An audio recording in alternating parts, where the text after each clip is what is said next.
Three, two, one. We are live. So here we go. You got a team, here's a word to the wise. You want to dominate your league? Go to Footballguys. Football, I'm living in a fantasy.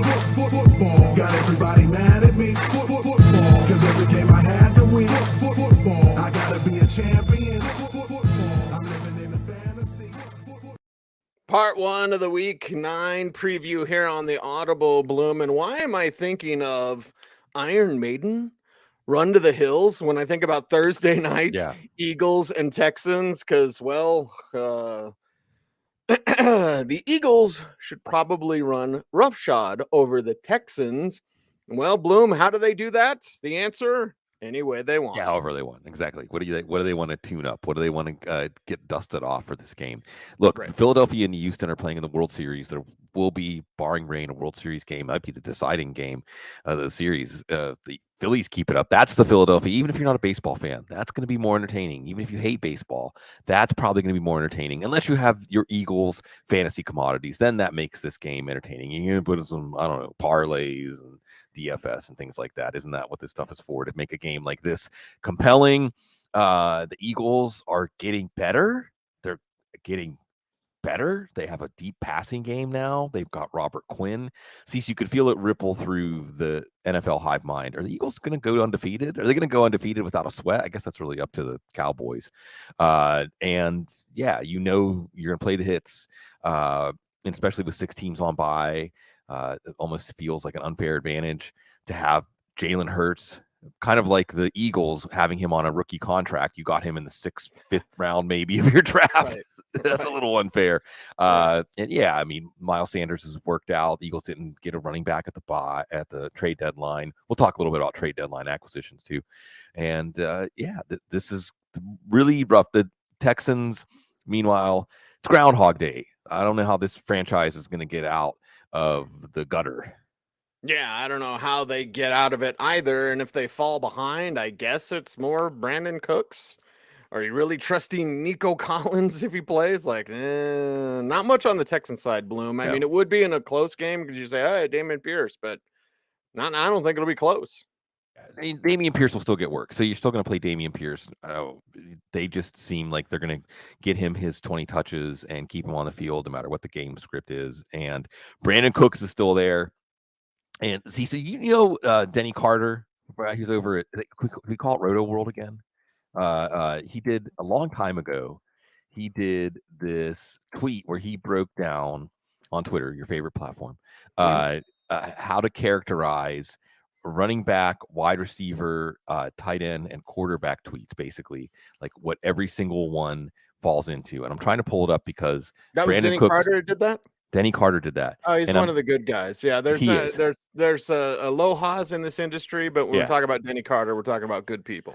Yeah, and integrity too. I mean, Denny says what he believes, and whether you agree with him or not, that's something we all need more of. Typical quarterback tweet: "Love my teammates. God is good."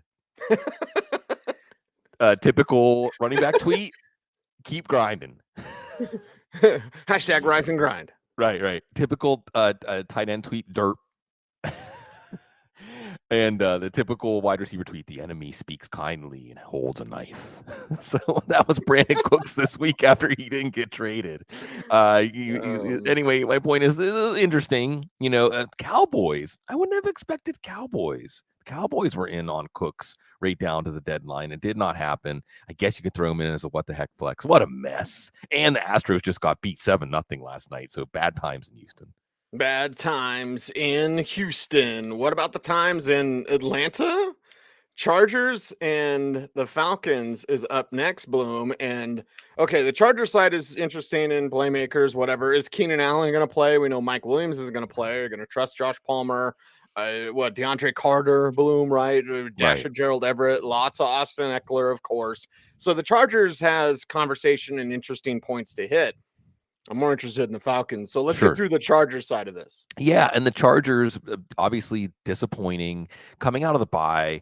And normally we would think coming out of the bye, offense is going to make some adjustments, align with some more strengths away from some weaknesses. But what are the strengths right now? Keenan Allen, I didn't practice on Monday. We'll see. We can't trust him until we see him have a good game on our bench at this point. Josh Palmer, assuming he's out of concussion protocol, is the play from this passing game, and Gerald Everett. Gerald Everett's value won't go away. Energizer Bunny, no matter what comes up. And then Austin Eckler, and is this Austin Eckler catching 13 passes, 14 passes? I don't think you're going to see big adjustments in the Joe Lombardi offense. I think Justin Herbert, he was that one early drafted quarterback that you're not feeling great about if you took one of the top 5 or 6 quarterbacks.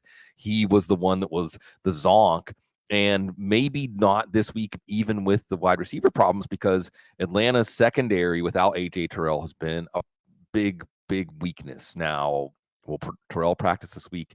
Will Atlanta just have some momentum coming back off of their improbable loss turn into an improbable win? We'll see. But yeah, if you were going to say one of these teams was in first place in week 9, I would not have said the Atlanta Falcons. No, would not have said the Atlanta Falcons. And we're also watching the status. Did I write about Cordell Patterson the other day? Footballguys Newswire, we're watching the status of that, but they're winning, and they're doing it with now more Kyle Pitts.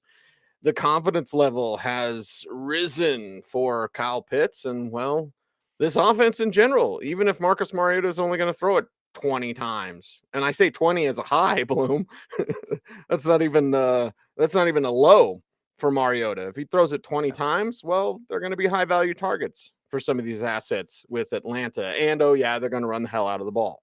Yeah, you're going to see a lot of running the ball, which is exactly what you should do against the Chargers. Isn't that great? Oh, you're going to run the ball a lot because you looked at not because they looked at the Chargers' weakness as a defense, just because that's what the Falcons do. And you're either looking at Caleb Huntley, who's better than Tyler Algier last week. You're looking at him and Algier as running back 2 flex plays because of the matchup, because you're going to get the work from them no matter what the game script is. Algier getting the touchdown on the screen pass last week, so he's a little more involved in the running game. But if it's Cordell Patterson, all systems go. And he's been posting some workout videos, Arthur Smith joking about them. So everything seems to be lighthearted and on the up and up here with Cordell Patterson coming back, and everything's aligned for Atlanta to have a home playoff game to start the playoffs, probably against Dallas. If Patterson's in, he's a strong running back 1 like he was before he got hurt.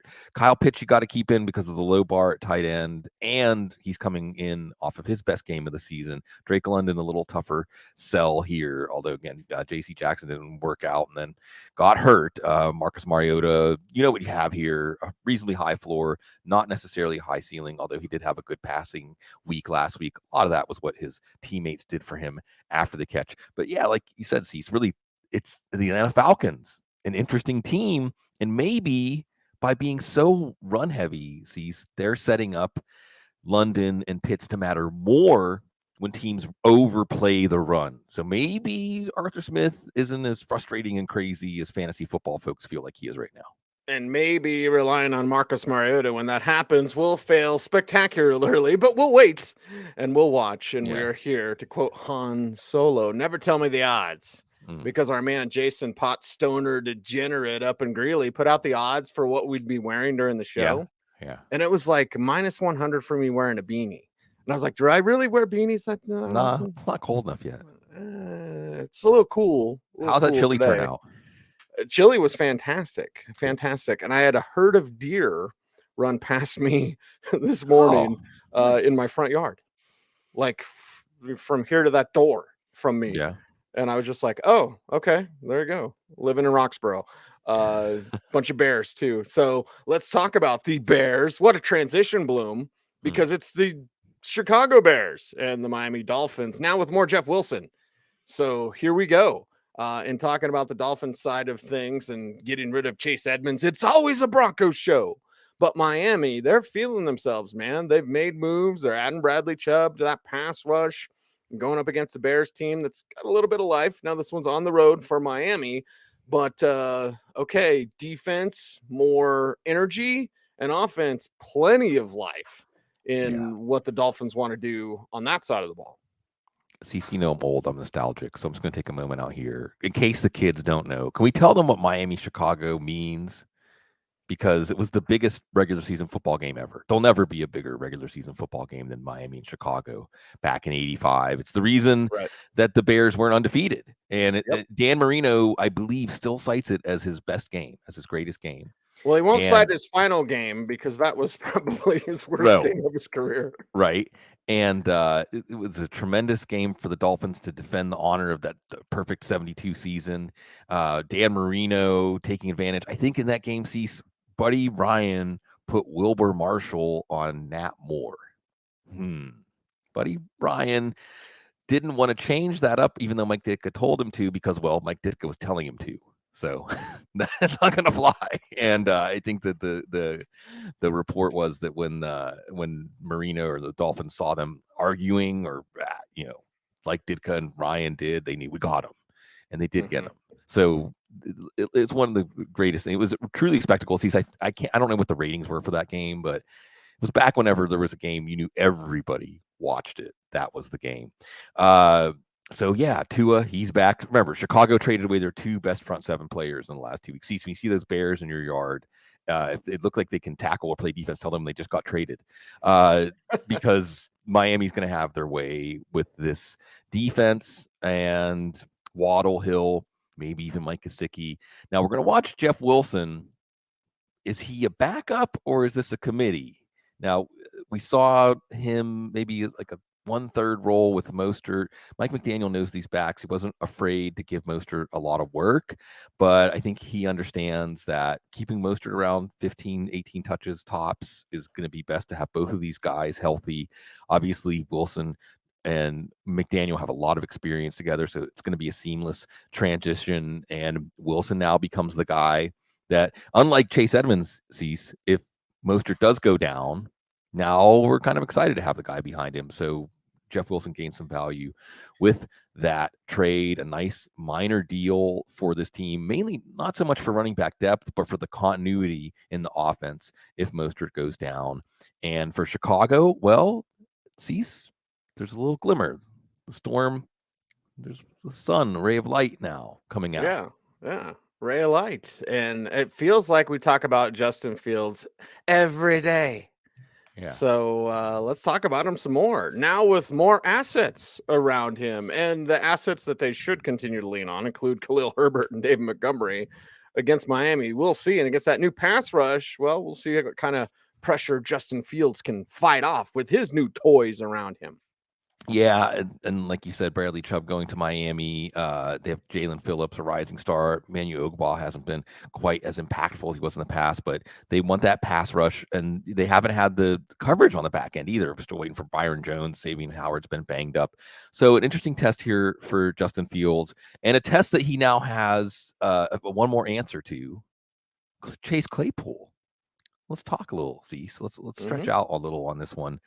Because, and look, the fantasy stuff. Yes, you're going to play Justin Fields. Miami's defense looked run ragged by Detroit last week, honestly. So you're going to play Fields.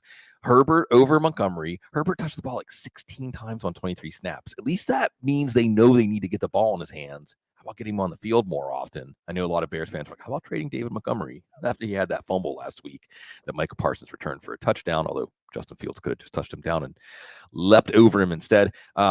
This is going to be good for Darnell Mooney, first of all. This is an excellent compliment. I mean, Chase Claypool was the guy that was available, so I don't think they sought out Chase Claypool specifically because of that. But stylistically, this is good. It's a perfect compliment, and I always hate Bloom when there's a wide receiver added, and people are like, this is terrible for that. No, it's good for him. It's good. Yeah. It takes the attention away. Yeah, it is. Absolutely. And it gives, we saw Justin Fields downfield passing, deep passing, starting to come into focus last week now when it's whoever, St. Brown, Jones, Pettis at the end of it. Not as exciting as when it's Claypool, who needs to have that my ball mentality, and of course, Darnell Mooney. But from a big picture standpoint, I know a lot of people didn't like this trade from the Bears side, right? 2.5 years. Basically, the Steelers got 2.5 years of Chase Claypool for free, because they got a pick that's going to be likely higher than the pick that they used on Claypool. So you're paying that pick for 1.5 years of Claypool, and then we'll see, because he was a second-round pick. You're not going to get any fifth-year option or anything like that. And I suppose if the Bears don't sign Claypool to a second deal, Cecil will say it was a bad trade, terrible trade. Not necessarily. What was important as Justin Fields is starting to build momentum is to show that support, right? What were we all bemoaning? Oh, they did nothing for him. They got nobody for him. Look what these other teams did for, look what the Jets did for Zach Wilson. Come on. You can't do anything for Justin Fields. That stuff matters. It matters in the locker room. It matters for momentum. It matters for a statement of purpose. The rebuild isn't just about tearing down. You have to build. And Chase Claypool also, obviously, maybe he and Mike Tomlin just, he wasn't a Mike Tomlin kind of guy. I returns to the Notre Dame region. And I think this could be really exciting for Justin Fields. And Cecil, we may, after this game, think we have to continue to rethink this offense where we saw it as a continuation of the Matt Nagy regime and a bunch of underachievers. By the way, Matt Nagy's doing a really good job with the red zone play calling in Kansas City. Isn't it amazing how these failed head coaches just get them back to the job they did well in the first place? Mm-hmm. They do it well again. So I'm excited for Bears fans because at least now we know they have a plan.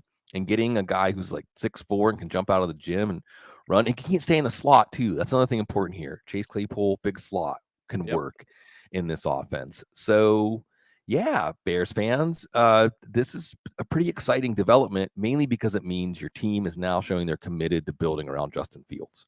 You say big slot. I say big security blanket. Yeah. And I'm not going to make the direct one-to-one comparison, Bloom, because I don't think it's accurate. But you tell me, brother. Other than the people that tweet out everything, like both sides of the argument, so they'll be right no matter what, when those people are adults. But what kind of conversation did we have around Jalen Hurts before A.J. Brown? Right? What kind of conversations were there? And so this whole Justin Fields thing and all this and the stupid Dan Orlovsky thing, like, which was always wrong and wrong-headed for Orlovsky to run with that sort of story before the draft. And I'm not saying that Justin Fields will be Jalen Hurts, but put stuff around him, let him develop, give him time, see what you get. Yeah. And that's the thing. They're open to putting resources around him to make his job easier and to help him do better and to take the heat off of him. So I think that it was a move that a lot of people didn't like, but if that was the guy that was available for them to make that statement to Fields, to the fan base, then that's the guy to get. That is the guy to get. Carolina Panthers are feeling themselves, to be sure, and they're going up against a Cincinnati team that's like, uh-oh. So Carolina's side first. Chuba Hubbard might be out there. We'll watch his practice status during the week. You're still starting Dante Foreman. And then you look to the rest of Carolina. It's like, okay, PJ Walker, can you keep DJ Moore alive and going? And what else are we going to see from this team as they continue on? Sans Christian McCaffrey, but looking really good and collecting W's, Bloom. This time on the road against Cincinnati. We'll see if they can do it. Yeah, they should have had the W if Eddie Pinheiro could kick it. Then they shouldn't have had the W if the Falcons actually honored that PJ Walker can throw downfield late in the game. Well, they're still in it. And you're going to see a lot of Dante Foreman, whether or not Hubbard plays. Cincinnati's got to be tired of tackling Nick Chubb, and then he turn around on a short week. Now you got to tackle Dante Foreman. That's no fun. And Foreman's got fresh legs. Let's remember Foreman, because McCaffrey was there, has a lot of juice right now, where the defenses he's playing, some of them like Cincinnati, they would like another bye week. And without Christian McCaffrey, now you're seeing the targets there for DJ Moore, the plays there for DJ Moore, and we're not asking questions anymore about whether we should start him. Here's a question, Cease. Should the Panthers have traded Brian Burns to the Rams for the 2024 and 2025 Rams first round picks? Yes. Yes.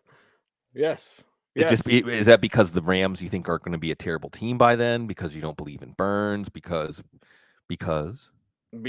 you collect first round picks. You need more assets. It's going to take more than just Burns. You can hold on to Burns and clutch onto him and watch the star system slip through your fingers. Sorry, I randomly quote Princess Leia at times.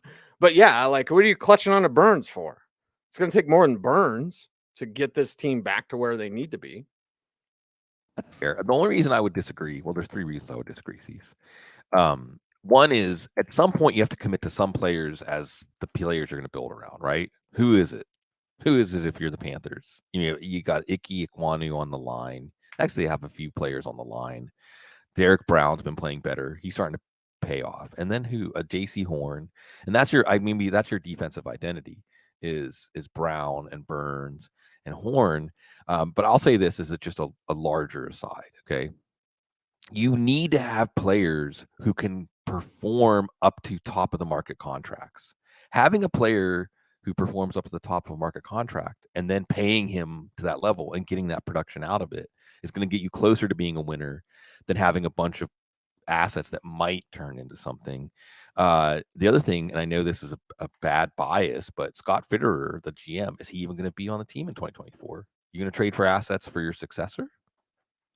Now, that's not necessarily an argument against the trade. I thought it was fascinating, though, because Albert Breer put out there yesterday that was the deal on the table. A lot of people were citing they think the Rams are going to be a disaster by then. We'll see what Sean McVay has to say about that. And we'll see how Brian Burns plays. And the one piece of information we don't know is if Burns would sign a second deal with them.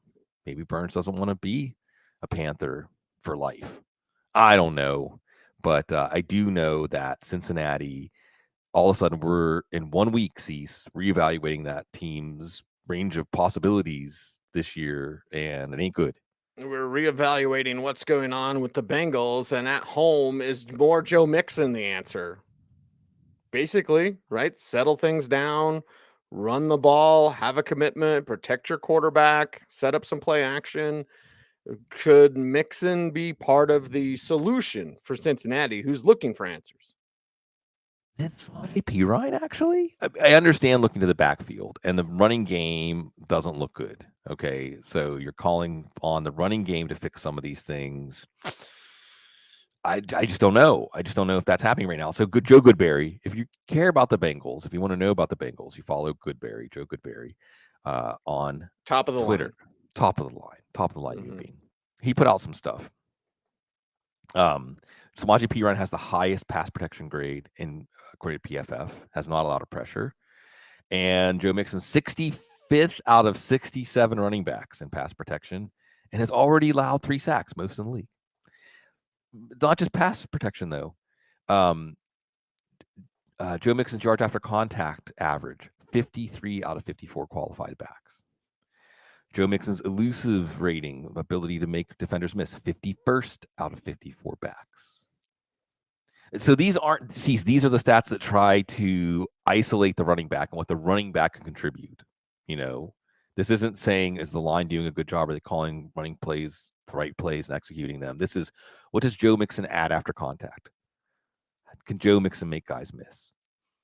Not so much. So I don't know, but you see, all these answers are bad, right? Like, okay, run the ball. Well, your lead running back isn't doing that well. We just had the trade deadline and didn't do squat. Right. So what about passing? I mean, the offense looked slow. I think that's the main difference going from Chase to Higgins as your number one receiver. And I really thought Joe Burrow could dial up some of the similar kinds of throws he would make to Chase for Higgins to win at the catch point. But again, you're looking at J.C. Horn on the other side here, C.J. Henderson. So this is looking like a below average offense, just like that. Chase is healthy. It's one of the best offenses in the league. Chase, and I was wrong. I really thought this is an offense that has learned to evolve. This is an offense that has shown multiple modes when necessary. It's an offense that has learned to take Joe Burrow out of the line of fire. You take away Jamar Chase, and all of a sudden, defenses are playing very aggressive against them. Carolina won't be any different. And I just think that we're looking for answers, and I don't know that this is a game that's going to provide any. Maybe they are an offense that can evolve, but it takes a few weeks for them to get things figured out. Getting stuff figured out. Sounds like Aaron Rodgers. Sounds like a country song. Against the Lions. Is this the elixir? Is this the thing that gets the Packers on track? It's on the road, like that matters. But okay, Green Bay, what are you going to do? And my answer, Bloom, maybe I'm simple-minded. Is run the ball. Run the ball. If it's not working, run the ball. And I don't know if the Packers and Aaron Rodgers are going to do that. Right. And really, it's Aaron Rodgers. Really interesting stuff with Tyler Dunn on the couch yesterday. Before I get to that, it's Detroit. So there's a week we've been waiting for Rodgers to be a good play. This hopefully would be the week. We'll see. Who do you play? Romeo Dobbs? I don't know if Alan Lazard's going to play. Christian Watson? Maybe there's nobody to play. Robert Tunyon? I guess it's Rodgers, and see who he distributes the ball to. Really interesting, though. And I'm not going to put words in Tyler Dunn's mouth. Tyler Dunn's awesome, by the way. If you don't know the name Tyler Dunn, go long TD. Blood and Guts. He had some great stories, Cease, about Jeremy Shockey and just getting to hang out. Tony Gonzalez. Tony Gonzalez is like the dapper guy. He lives in Austin now, actually. Tony Gonzalez. You know what he said about Tony Gonzalez? He never liked getting hit. Tony Gonzalez said, "I never, ever, ever liked getting hit." So, what a profession. He indicated, or at least left open the possibility, that Aaron Rodgers has so much control over this offense that if you're asking why aren't the Packers running the ball, maybe you should look at Aaron Rodgers. We'll see. We know the running game worked against Buffalo, kept them in the game, and it just makes sense. It just makes sense. It makes sense against Detroit. Detroit really has just trouble defending anything, everything. But I think that's how you regulate this offense. And like we've been talking about, whatever happened September, October, if you're a good team in November, December, you're going to make the playoffs. And then we'll see. We'll see from there. Green Bay. So maybe this going through the crucible and not just cruising to a first round bye. Maybe that's what can help this team. I don't know what can help the Lions. I don't know what either can help the Lions. And DeAndre Swift isn't 100%, and they're going to ease him back, and that means probably ease him back some more, which means more Jamal Williams. I guess Jameson Williams makes me happy. Bloom. Yeah, sure. The sun god makes me happy. But I'm thinking of the future. But Williams might not be back until December, because we were thinking like maybe around. Nope, it's going to be another month, and even then, it might be the middle of December before Jameson Williams is back, which could be fantasy relevant. But then nobody's walking through. Barry Sanders isn't walking through that door, right? Right. So, what could save the Lions? I have no idea. Yeah, it's sad too because the offense isn't what's wrong. We saw that with Amon-Ra St. Brown and DeAndre Swift back out there, and Green Bay's underperforming defense. Both Swift and Williams, and you like that from Swift, right? I'm not 100%, but I expect my role to grow. Okay, and we have to really face at some point, Cease, if Swift is going to be one of those running backs who's never at 100%. Or if he's not 100%, it's just for a very short time. And I know that last year there were some issues with playing hurt versus playing injured and some things like that. So you still keep Swift in. I don't know about the explosive play possibilities. He still scored last week. You still keep Jamal Williams in. He's obviously that first option on goal to go, and he's doing well. And you still keep Amon-Ra St. Brown in. This team traded TJ Hawkinson. What's the fantasy implications? I guess Brock Wright. And isn't it funny, Cease? We talked about how 89, 88, Brock Wright and TJ Hawkinson, and how even some of the people watching the game, some of the announcers, I think maybe even Scott Hansen did it on the Red Zone channel. He was like, that's TJ Hawkinson. Well, wait. I think he did, yeah. And the Lions, are they seeing the same thing? Because now Brock Wright's the starter. James Mitchell, fifth rounder, I think, should have been a second, third rounder, but had a knee injury out of Virginia Tech. Like him, he's going to get more work. He's a weapon. Dynasty. Yeah. Deep dynasty leagues, check this guy out. You're still going to see Khalif Raymond play a role, and we're back to this team being the spoiler. Although it's a little easier to spoil the Packers this year. Yeah, it's easier to get Aaron Rodgers to get that bitter beer face. When your face conveys the message, "I have painful gas," things are not going well for you. No. Indianapolis and New England is the next game up here on the Audible. It's Week 9 preview. And let's talk about the Colts now without Nyheim Hines. Bills did it, Bloom. We'll talk about the Bills in the next game, in our final game. But before we get to the final game, and also Sleeper of the Week, Sleeper. Indianapolis Colts side of things. I don't know. As much Jonathan Taylor as you can handle, but if it's Bill Belichick, what's he going to do? Take away your one thing that you want to do better than anything. Right. So it complicates things for the Colts this week. Right. So you were waiting for Jonathan Taylor to put a stamp on a game.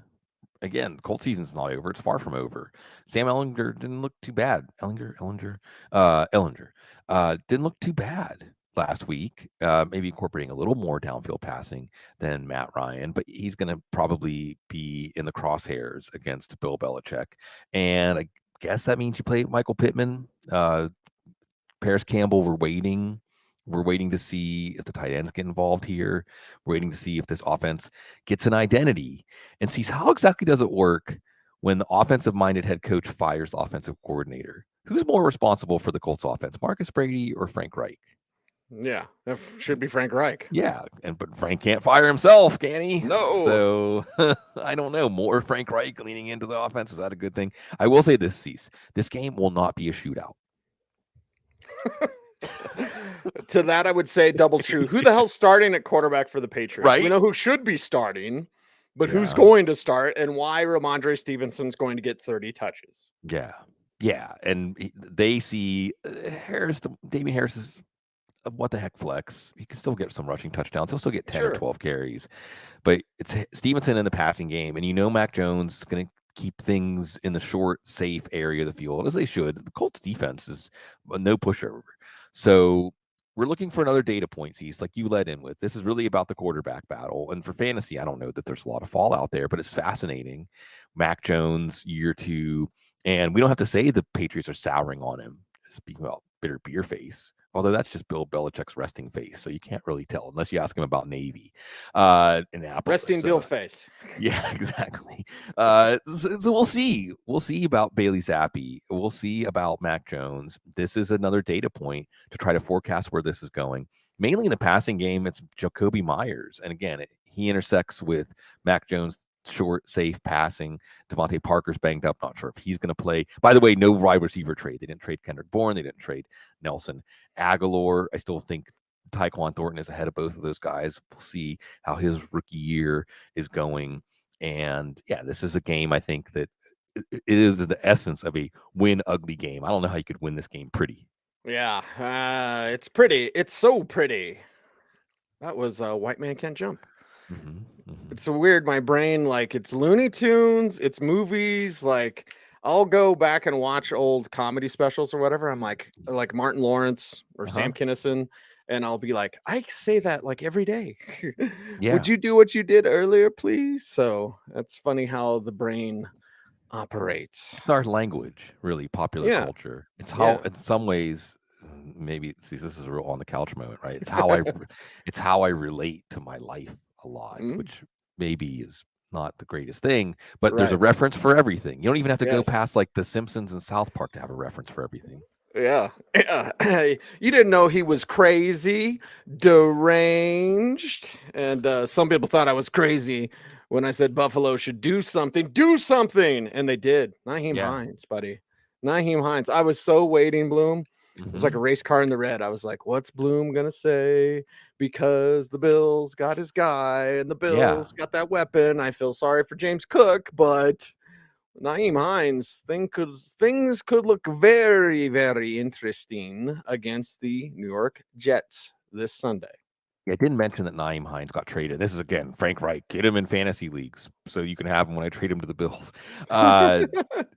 And Deion Jackson gained some value there.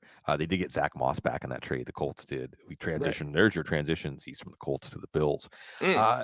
It's clear that the Bills saw a hole in their offense for that pass catching running back. And they tried to get J.D. McKissick.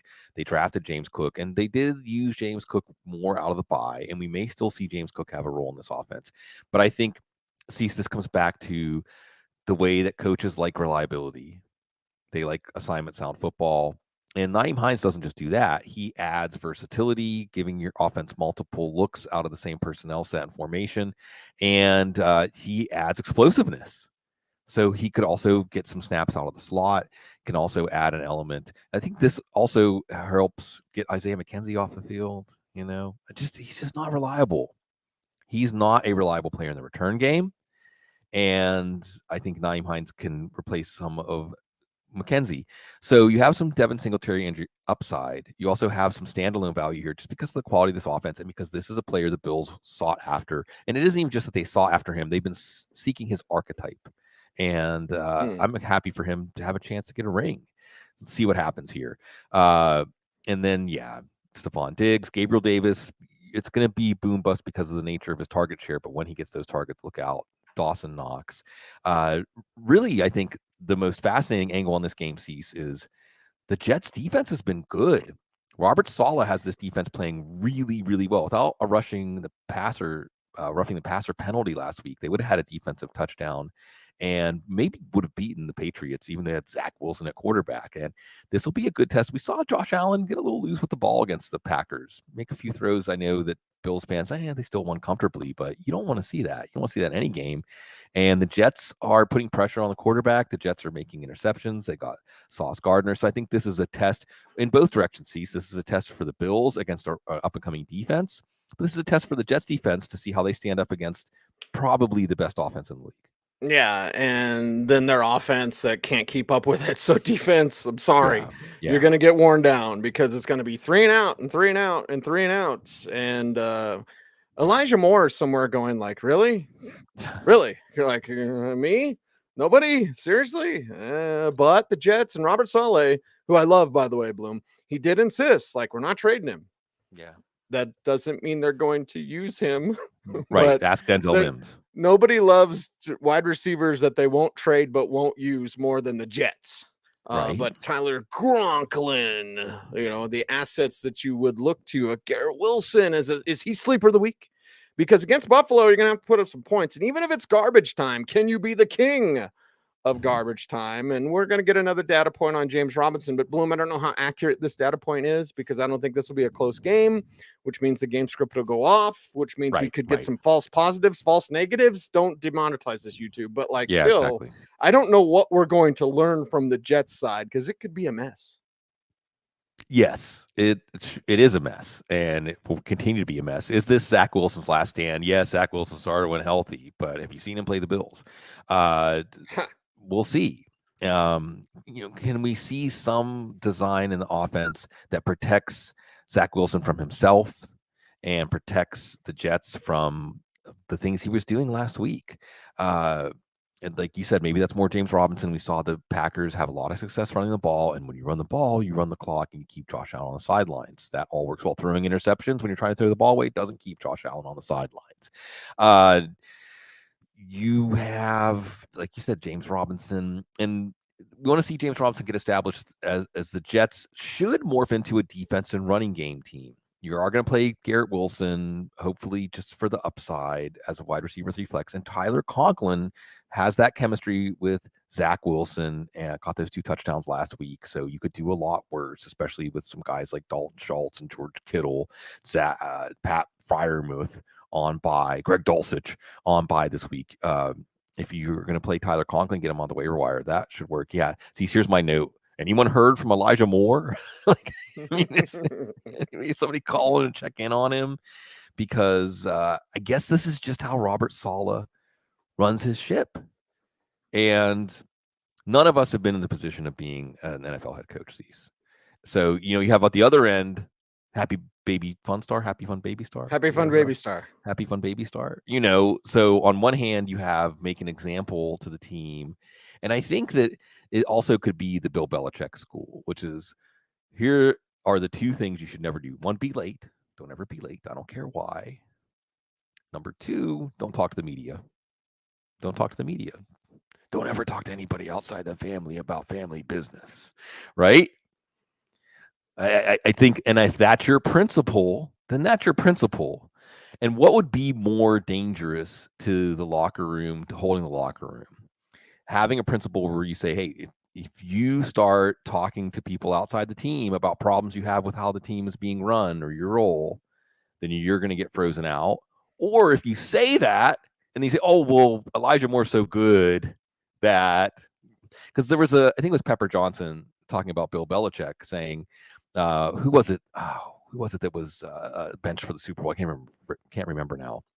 But the point was that he said that if Bill Belichick didn't do that, he would have lost more respect than by doing it. So I think teams want their coach to be someone that's a stand-up person. And if they say it, they're going to do it and they're going to follow through. So many things that are so similar between coaching and parenting. Speaking of on the couch, dude, guys want to be coached. Well, that's like coaching and parenting, yes, right? I mean, yes, guys want to be coached for they're the ultimate professionals, the ultimate alphas. Yeah, and they also want someone to yell at them in a windbreaker. Okay, That and I'm not saying that's exactly, but like that's these players, they want the guidance, they want the coaching, they want someone to lean on. It's fascinating. This game is fascinating for much more than the fantasy or even the on-field stuff. Yeah, the fantasy just gives us some reason to make it our business to pay attention to every game and every play, sometimes to our own detriment. But it is fascinating stuff because in all these stories about surprise teams, positive surprise, negative surprises, you have personalities. Again, I'm going to tell people, check out that couch episode with Tyler Dunn if this stuff is interesting to you, because we talked a lot about that, the human side of football, and that's certainly what he highlights in his writing. And I think at the core of all these stories is a human story, not a story about X's and O's, not a story about analytics, not a story about managing franchise resources, but a story about human beings. Yeah, story, the human story is so very important and intriguing. The human side tells me it's time to talk about our ever popular sleeper of the week. It's time for the Sleeper of the Week, powered by Sleeper.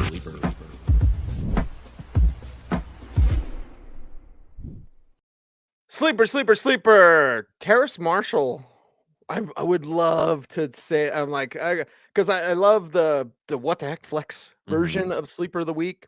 I also love the safe version of Sleeper of the Week, which you mentioned, Bloom, is Damian Harris. Like, okay, sure. Damian Harris, Sleeper of the Week. But there's part of me that's like, I want to get a little crazy. I want to throw some Terrace Marshall in my lineup. Maybe I'll lose, Bloom. But either way, that's my Sleeper of the Week for part 1 of the Week 9 preview. Who do you got? Yes, sleeper. Is it okay to call AJ Dillon a sleeper? The way they've been using him, yeah. Someone needs to wake up there. Maybe it is Aaron Rodgers, but it's Detroit. It's a game that Green Bay should have no excuse for abandoning the run. They just came off of a very successful game. I'd get both he and Aaron Jones to 20 carries in this game if Aaron Rodgers abides. The dude abides. The dude has a cleaner urine test than Aaron Rodgers. Anyway, it's debatable. Let's just talk That's about just like your opinion, man. It tied the room together. Yeah. Maybe that's it. Did Aaron Rodgers lose his rug? Seriously, something's going on. And if he wanted to promote psychedelics or whatever is like being which it can in certain regiments or whatever, there's a bill in Colorado that's promoting that, because all that stuff's legal in Colorado because we treat you like adults. But there's a bill promoting that for veterans, for treating PTSD. veterans.